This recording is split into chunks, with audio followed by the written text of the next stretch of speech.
Aujourd'hui, j'aimerais te parler de canaliser sa curiosité dans ton domaine d'activité. En effet, très souvent, on a envie de voir plein de choses. Peut-être tu es dans un business, tu veux démarrer une activité ou bien tu veux démarrer une tâche, tu veux faire une formation, tu veux continuer à écrire un livre ou autre chose.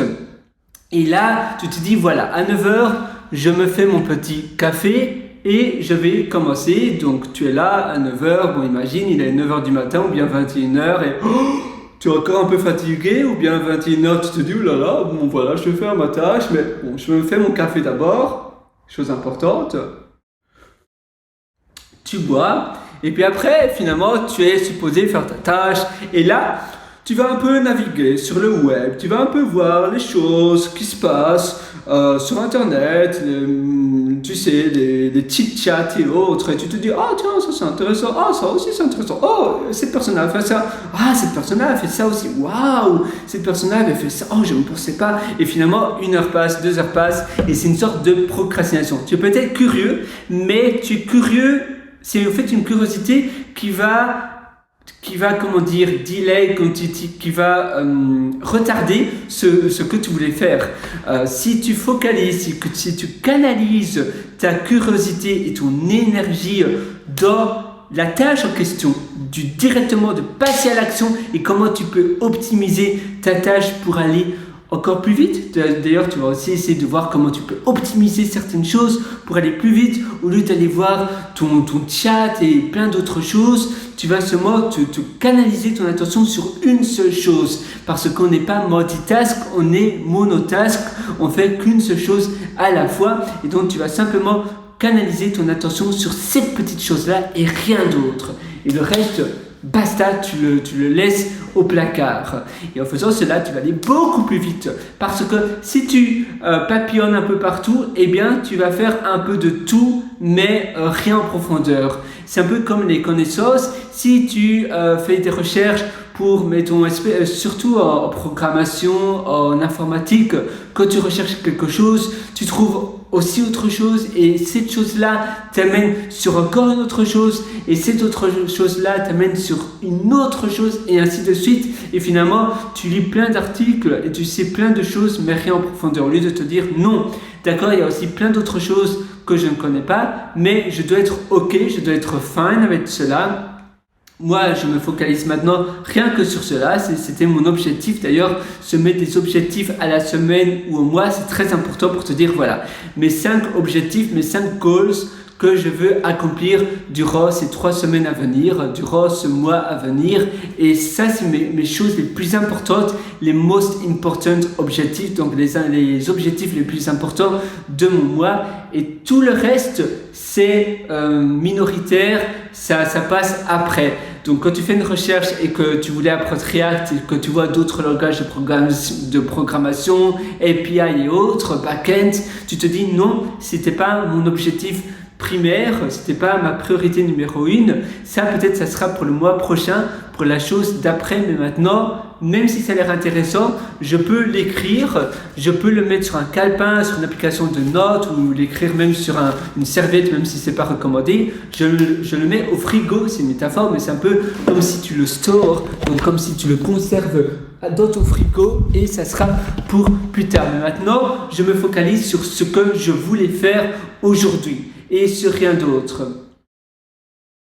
Et d'ailleurs, boire un café quand tu fais une tâche qui demande pas mal d'attention, c'est pas recommandé non plus parce que à nouveau, ça te distrait. Parfois, tu renverses même ta tasse de café et puis alors tu es distrait, tu dois nettoyer ta chemise, tu as du café partout, c'est pas propre, c'est pas vraiment l'idéal. La même chose pour manger. Si tu manges, après tu as des miettes, ça te distrait et ça finalement te papillonne, non mais tu papillonnes un peu partout parce que tu dois alors nettoyer le sol et finalement tu n'es pas à 100% canalisé, focus sur ta tâche. C'est pour cela que pas manger, pas boire, rien que faire ta tâche et une fois que ça sera terminé, eh bien tu auras ta récompense, tu pourras te prendre un frappuccino au Starbucks du coin ou autre chose, mais maintenant c'est ta tâche et rien d'autre. Et en faisant cela, tu vas pouvoir avancer beaucoup plus vite, tu seras beaucoup plus satisfait de toi parce que quand tu papillonnes, que tu apprends plein de choses, un peu de tout mais rien, que tu n'es jamais l'expert, que tu es un peu comme du thé finalement, tu es fade au lieu d'être le shot de tequila, tu es un peu n'importe quoi et tu n'as pas vraiment de goût, tu sais pas vraiment où tu veux aller, tu es ni l'expert ni la personne qui sait rien, tu sais un peu de tout mais de rien. C'est un peu comme les personnes qui regardent les journaux parlés, ceux qui regardent les news, etc. Ils savent plein d'actualités mais rien en profondeur, ils sont un peu comme du yaourt. C'est pour cela qu'il faut vraiment être focus et expert dans un domaine et être obsédé dans ce domaine-là. Tous les jours, tu lis ce domaine-là, tu t'actualises sur ce domaine-là, tu es obsédé, tu es passionné dans ce domaine, donc tu es un peu comme le shot de tequila, tu as du caractère, tu vis par cette thématique-là, au lieu d'un peu aller partout, apprendre un peu de tout, mais pas vraiment savoir dans quel domaine tu voudrais te spécialiser. Et d'ailleurs aussi, cerise sur le gâteau, tu es beaucoup mieux payé si tu es un expert dans un domaine bien précis. Donc tu vois, c'est vraiment, ça vaut vraiment le coup. Et toi, ça sera aussi plus simple pour apprendre parce que c'est une seule thématique. Tu vas pas avoir ce context switch, tu sais, le changer de contexte, on appelle cela context switch. Je vais te montrer sur internet si mon téléphone fonctionne. C'est un peu context switch, c'est aller d'une tâche à une autre et finalement tu n'arrives jamais à être dans le deep work, dans le travail profond. C'est comment on appelle ça? Attends, deep work, il y avait, comment il s'appelle? Il y avait deep work vs, l'auteur de deep work c'était Cal Newport, et Cal Newport, ah oui, shallow work. Donc shallow work, c'est le travail pas profond. Shallow, ça veut dire pas profond en français. Et alors, je te disais, contexte, on parle pas mal de context switching en informatique parce que quand tu travailles dans des sociétés d'informatique, il faut vraiment faire attention à ta productivité et tu as pas mal de context switching. Donc voilà, context switching, c'est cela. Si tu vois context switching, je ne sais pas si tu vois bien, mais en gros, c'est ça.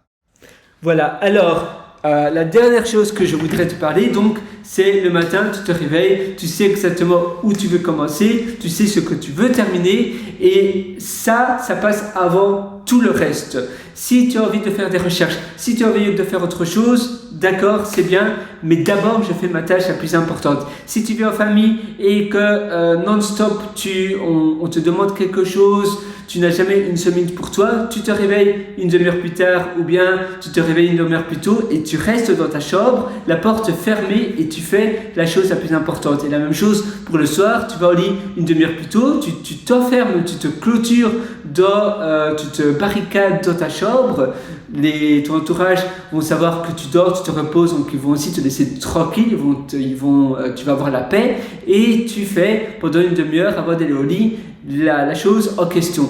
Et d'ailleurs, si tu es régulier dans ce que tu fais, si tous les jours tu développes une habitude régulière, quotidienne de faire quelque chose, eh bien, ça aura un effet composé, un effet cumulé sur le long terme. Donc, tu vas apprendre de plus en plus, c'est un peu comme faire un module ou une formation. Si tous les jours tu fais un petit module de 10 minutes, après une semaine, eh bien, ça va représenter 70 minutes, plus d'une heure. Si tu fais 20 minutes tous les jours, après une semaine, ça va, eh bien, tu auras fait pendant plus d'une heure et demie quelque chose, ce qui est fantastique. Alors voilà, moi je te souhaite tout le meilleur du fond du corps. Si tu veux aller encore plus loin, je t'ai aussi concocté un atelier qui s'appelle Belle Vie. Et cet atelier, je te prends par la main pour améliorer tous les aspects de ta vie, pour être beaucoup plus heureux, beaucoup plus épanoui, mais aussi beaucoup plus productif dans ta vie. Je mets cet atelier continuellement à jour, j'ajoute des modules, je supprime des modules à chaque fois que j'apprends de nouvelles choses. Je m'intéresse à ce sujet depuis plus de 10 ans et j'ai payé pour des milliers d'euros et de dollars d'ailleurs, parce que voilà, je ne vis pas en France, pour des sommes, oui, des sommes très colossales, on dit, oui, colossales, ces formations, et je donne finalement la pâtée, je donne le concentré, pardon, excuse-moi de mon fou rire, je te donne le concentré de ce que j'ai appris dans cet atelier. Ça se trouve sur mon site pierrewriter.com, pierrewriter.com. Voilà, moi je te souhaite tout le meilleur, je vais terminer mon café sur ce, et à tout de suite dans cet atelier. Ciao.